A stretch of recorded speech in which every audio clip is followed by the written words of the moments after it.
इस बात से इनकार नहीं किया जा सकता है कि पुलिस उगलवाने के लिए वो हर हथकंडे को अपनाती है, लेकिन वो सबूत भी नहीं बनाती है।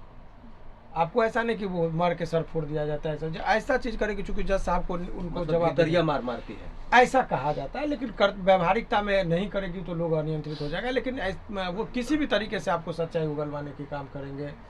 पुलिस के सामने दिया गया बयान का कोई महत्व नहीं होता है। अच्छा पहले पकड़ा ही गए, चूंकि पुराने केस में उनके घर को तोड़ी जा रही थी, तो वहाँ एंटीसेपेटरी में जाते तो घर टूट जाती, घर बचाने के चक्कर में जो है सो जेल चले गए।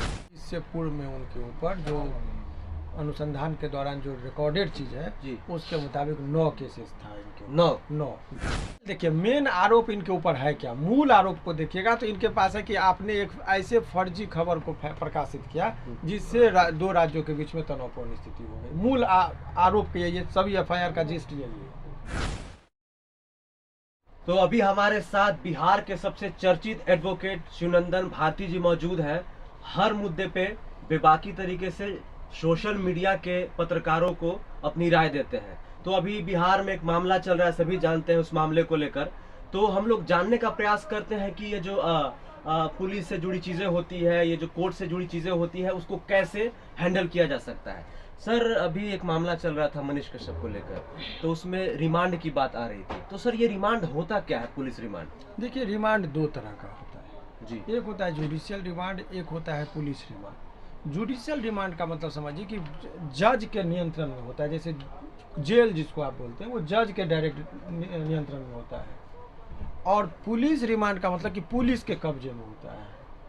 तो यहाँ पर पुलिस के पास, चूंकि ये जो हमारा सीआरपीसी का जो निर्माण हुआ, तो उस टाइम में माना जाता है कि पुलिस को दोनों चेक एंड बैलेंस का थ्योरी है, जिसके मुताबिक उसको आज़ादी भी दी जाए लेकिन नियंत्रण भी होना चाहिए। जिस तरह से घोड़ा को रफ्तार दिया जाता है तो मुंह में लगाम भी दिया जाता है, जहाँ कंट्रोल करना चाहिए कंट्रोल करे। तो चूंकि दोनों की ज़रूरत है, रफ्तार की भी ज़रूरत है और लगाम की भी ज़रूरत है। तो सीआरपीसी में वो जो है पुलिस को है कि बहुत चीज़ में बहुत बड़ा क्रिमिनल है, कुछ बता नहीं रहा है।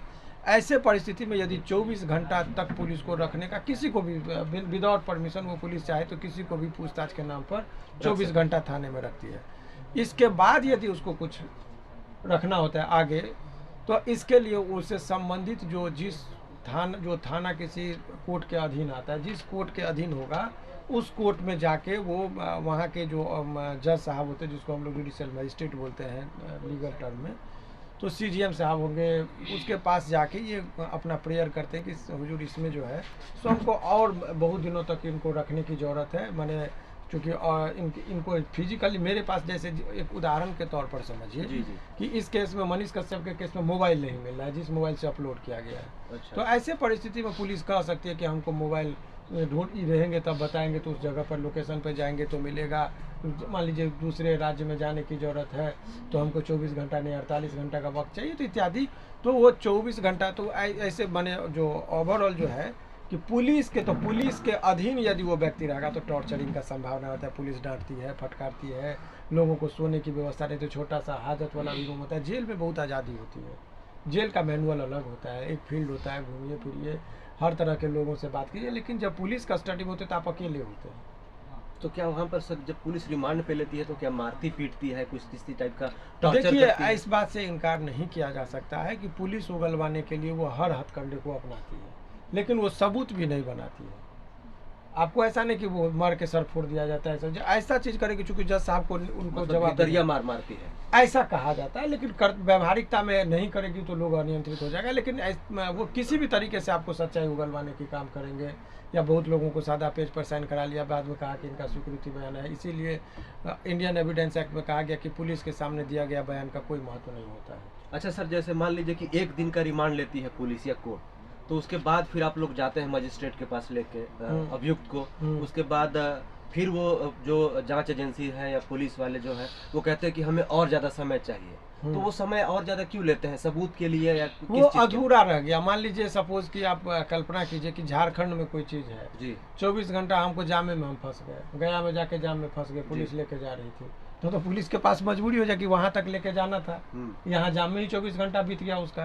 तो ऐसे परिस्थिति में वो फिर से वो जज को जेन्युइन कारण बताते कि देखिए हमको 24 घंटा तो आप दिए थे, 13 घंटा तो हम 14 घंटा हम जामे में फंस गए, तो हम क्या हम कर पाते हैं, सो फर्दर 24 घंटा दिया जाए।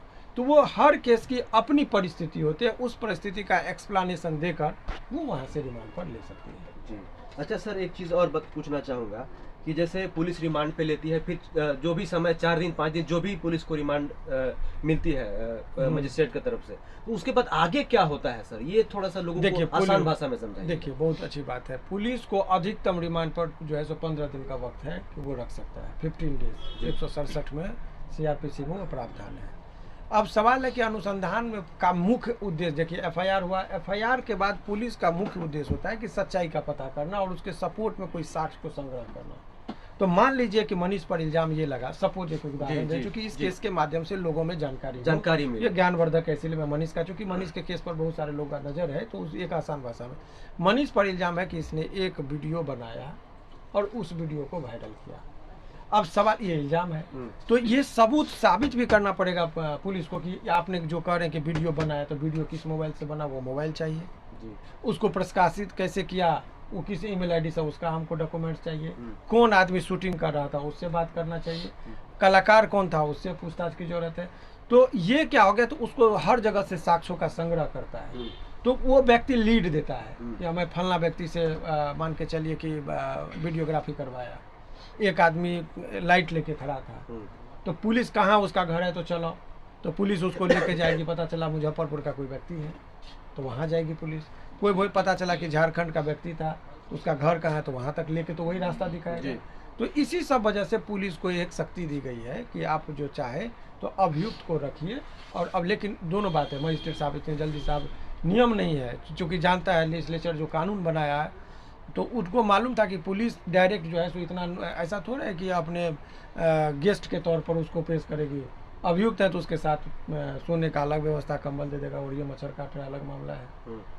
तो हर जगह मानवाधिकार का कोई पालन को उतनी सख्ती से होती नहीं है, तो लोग टॉर्चर फील करते हैं। इसीलिए लेजिस्लेचर ने कहा कि आप अधिकतम 15 दिन, उसमें भी part by part, note continue, 2 दिन का दीजिए, फिर 3 दिन रेस्ट दीजिए, फिर 2 दिन के बाद दीजिए।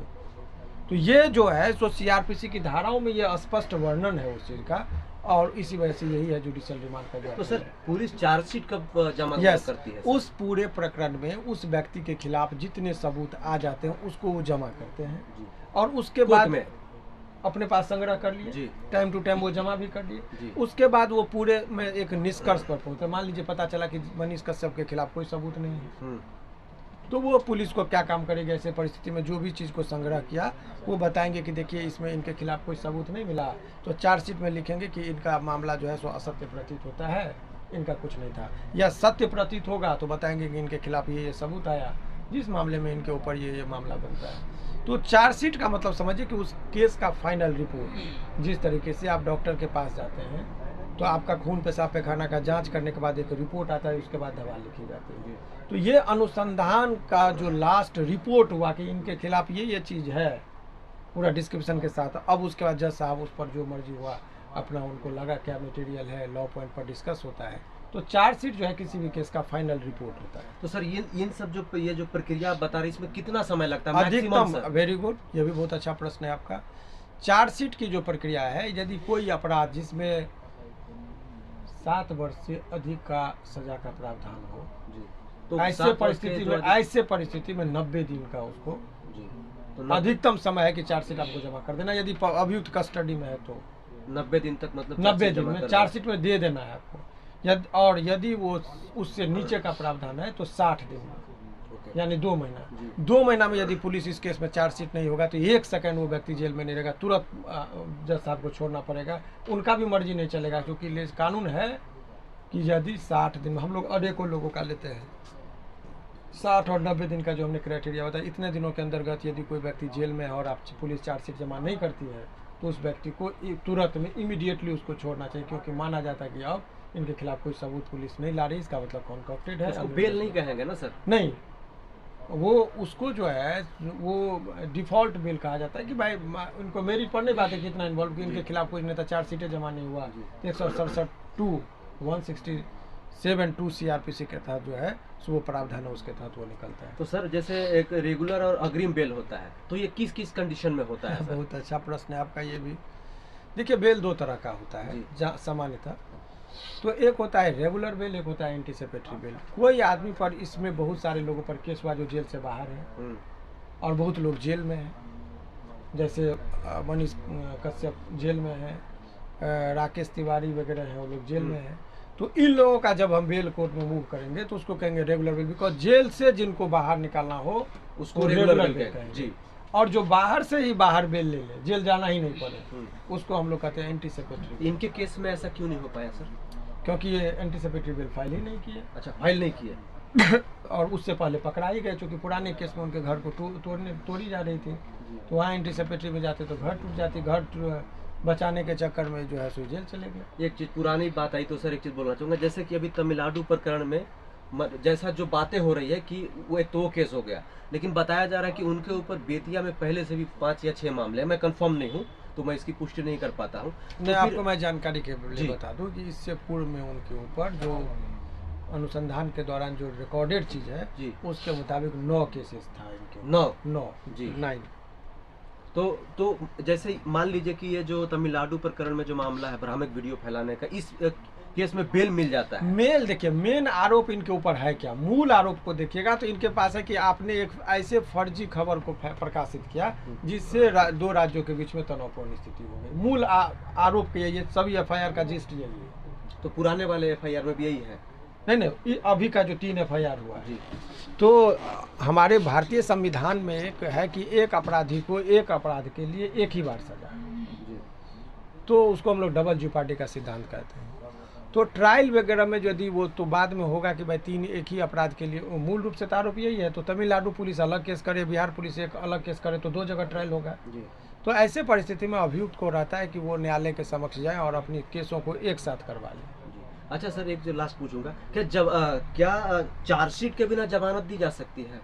बिल्कुल, अनेकों केस में होता है। कितना समय में मिल जाता है? देखिए, बेल का स्टेज जानिए बहुत अच्छा, चूँकि आप लोग बहुत जिम्मेदार चैनल है और इस न्यूज़ को देखते होंगे लोग, तो जानते होंगे, जानना भी चाहिए, कानूनी बात है जी। तो कानूनी बात के इस प्रकरण में यदि आप जानते हैं बेल का जो प्रक्रिया होता है, देखिए अभी क्या है, कोर्ट जो है वो कोर्ट 3 स्टेज है जी। फिर समझिए कि ऐसा हाँ। और क्यों इतना स्टेज में बनाया गया और क्यों न्याय मिलने में थोड़ा समय लगता है वो समझिए। सवाल ये होता है कि मान लीजिए सबऑर्डिनेट कोर्ट में, मान लीजिए सबसे नीचे जो कोर्ट का स्तर है उसको क्रिमिनल सेक्टर से देखिएगा तो मजिस्ट्रेट कोर्ट। मजिस्ट्रेट में 2 तरह के मजिस्ट्रेट होते हैं, एक होता है फर्स्ट क्लास, एक होता है सेकंड क्लास, और उसके जो सबसे बड़े पदाधिकारी होते हैं उनका नाम होता है सीजीएम, चीफ जुडिशियल मजिस्ट्रेट। ठीक है, और बड़े शहरों में जहाँ पर मेट्रोपॉलिटन एरिया तो मेट्रोपॉलिटन मजिस्ट्रेट होता है। ये तो मजिस्ट्रेट कोर्ट का हो गया। इनको पावर सीमित दिया गया है बेल में कि नॉन बेलेबल है, तो बहुत रेयर सिचुएशन में ये लोग देते हैं। उसके ऊपर एक कोर्ट होता है जिसको बोलचाल की भाषा में डिस्ट्रिक्ट कोर्ट बोलते हैं, लेकिन वो सेशन न्यायालय कहलाता है क्रिमिनल सेक्टर से। सेशन जज में ये फिर वहाँ के जब बेल मजिस्ट्रेट नहीं देते तो हम लोग सेशन न्यायालय में इसको फाइल करते हैं। सेशन न्यायालय में वहाँ पर वो धारा देख के नहीं देते हैं, यहाँ पर चार्जशीट वगैरह देखा कि अरे जिस धारा में एफआईआर हुआ, चार्जशीट आया, डायरी देखा, फिर उनको लगता है तो उस आधार पर वहाँ पर वो बेल कीजिए यदि आप, लेकिन वहाँ पर भी बहुत रेयरली, बहुत हल्के फल्के नेचर के होते उसको मिल जाता है। उसके ऊपर का एक स्तर होता है हाई कोर्ट। हाई कोर्ट में गुण, दोष, मेरिट सब पर बात होती है, एकदम लंबे स्तर से समझाया जाता है कि ये चीज़ है, इसका एविडेंटरी वैल्यू नहीं है, बहुत सारी विस्तार से बातें होती है। जज साहब भी यहाँ पर बहुत मैच्योर और बहुत एक्सपर्ट माने जाते हैं, वकील साहब भी होते हैं। तो यहाँ आकर वो जो है सो केस मेरिट पर भी डिसाइड होने लगता है। इसीलिए आप देखते होंगे कि कम से कम 80% केस में हाई कोर्ट में बेल मिलने की संभावना रहती, तो तब तक कस्टडी भी बहुत हो गया रहता है। लेकिन सर हाई कोर्ट में जाने में तो बहुत समय लग जाएगा सर। तो ये प्रक्रिया आपको फॉलो करना कितना लगेगा सर? एकदम देखिए एग्जैक्ट नहीं बताया जा सकता, फिर भी सर लेकिन अभी मान लिए उच्च न्यायालय में रेगुलर बेल में 2.5 से 3 महीना का वक्त लग रहा है नंबर पर आने में। उसके बाद डायरी मांगा जाएगा, डायरी मांगेंगे तो फिर वो सब समय दिया जाएगा, अधिकतम 14 दिन 15 दिन का दिया जाता है, 1-1 महीना भी, फिर नंबर पे लगता है, फिर आर्गूमेंट होती है, फिर इसीलिए वहाँ 1-2 महीना लोअर कोर्ट की प्रक्रियाओं में लग जाता है। इसीलिए इनके प्रकरण में भी आप मान के चलिए, मेरा अपना हो सकता है यदि निचले स्तर पर मिल गया तो 10 दिन में मिल जाएगी, डिस्ट्रिक्ट में हो गया तो 1 महीना में हो जाएगा, यहाँ आएगा तो 6 महीना लगना पड़ेगा। तो अधिकतम का यदि बात कीजिएगा, मैं ये नहीं करूँगा उतना लगेगा ही, लेकिन अधिकतम 5-6 महीना में इनको बेल मिलने की संभावना हाई कोर्ट में तो आ ही जाएगी, लेकिन उसका मतलब ये नहीं कि 6 महीना लग ही जाएगा। हो सकता है निचली अदालत यदि कंसीडर करे, हालांकि मतलब मैक्सिमम आप समय बता हाँ रहे हैं। मैक्सिमम बताया कि ऐसे केस में चूंकि हमने केस को जो अवलोकन किया, पढ़ा, समझा, उसके मुताबिक यही लगता है कि इस केस में जो है सो कन्फेशनल, चूंकि पुलिस का लॉ पॉइंट की बात बता रहा हूँ जी, कि जी। बहुत सारी, हालांकि उस केस के रिगार्डिंग डिस्कस करना इसलिए नहीं जरूरी है कि उस केस में और भी बहुत सारे वकील साहब सब जो देख रहे हैं, जी। तो उन लोगों को चूंकि वो पुलिस भी इंटरव्यू देखती है तो वो अपनी चीज़ों को करेक्ट कर लेती है। नहीं, ये तो कानून, देखिए बहुत सारे लोग हैं इस चीज के माध्यम से बहुत सारी चीजें जानेंगे कि चार्जशीट क्या होता है, रिमांड क्या होता है। हाँ, तो इस तरीके से जो है सो आप समझिए कि यही प्रक्रिया है, और इसी प्रक्रियाओं से सभी व्यक्तियों को जो अभियुक्त होते हैं उनको गुजरना होता है, और उनको भी गुजरना पड़ेगा। जी जी। सर, मनीष कश्यप के मैटर में अगर बिहार पुलिस केस की है और तमिलनाडु पुलिस है, दोनों रिमांड लेगी, जैसे बिहार पुलिस रिमांड ले लेगी? देखिए, उसमें अनुसंधानकर्ता अपनी बात रखते हैं, और जज साहब को अपने विवेक के अनुसार उनको एक सोचने की शक्ति होती है। उनको लगता है कि ज़रूरत है तो वो देते हैं, नहीं लगता है तो नहीं ज़रूरत होता है। और कई केसेस में मशीनरी होता है, आवेदन दिया देखे भी नहीं कर देता है, पहले ऐसी होती थी। इसी बात पर माननीय सर्वोच्च न्यायालय ने टिप्पणी किया कि जुडिशियल मजिस्ट्रेट को जब कभी भी रिमांड के लिए कोई आए तो मशीनरी तरह से नहीं कि मशीन की तरह आए कर दिए, उस पर अपना जुडिशियल माइंड को अप्लाई करके हर केस की परिस्थिति के अनुसार वो न्यायालय में जो है बात को रखा जाएगा, तब कोई निर्णय पर पहुंचना चाहिए। तो एप्लीकेशन ऑफ माइंड, मान लीजिए कि खबरें में भी इसमें क्या हुआ कि आप लोगों को कोई कह दिया कि मार रहा है तमिलनाडु में, आपने खबर चला दिया, तो मशीनरी मैनर हो गया। वो कह दिया, उसने भी कोई वेरीफाई नहीं किया, जी। तो वेरीफाई जब ये किया तो अपना माइंड का अप्लाई किए। तो उसी तरीके से जुडिशियल मजिस्ट्रेट को भी मार्गदर्शन इसमें दिया गया ऑनरेबल सुप्रीम कोर्ट के द्वारा कि जब कभी भी जुडिशियल रिमांड के लिए कोई जो है पुलिस रिमांड का कोई डिमांड करे 167 के तहत, तो अपने apply your judicial mind, thereafter you should take any kind of decision. एक सवाल सर, ये जो सर मनीष कश्यप का मामला चल रहा है, इस केस से डिजिटल मीडिया के पत्रकारों को क्या सीखना चाहिए, आप थोड़ा बता दीजिए। देखिए, डिजिटल मीडिया को अपने वजूद की लड़ाई है, उसको साख तूत में मैं कुछ मामले में बिहार पुलिस का के साथ हूँ। इसलिए साथ हूँ कि कुछ लोग मीडिया में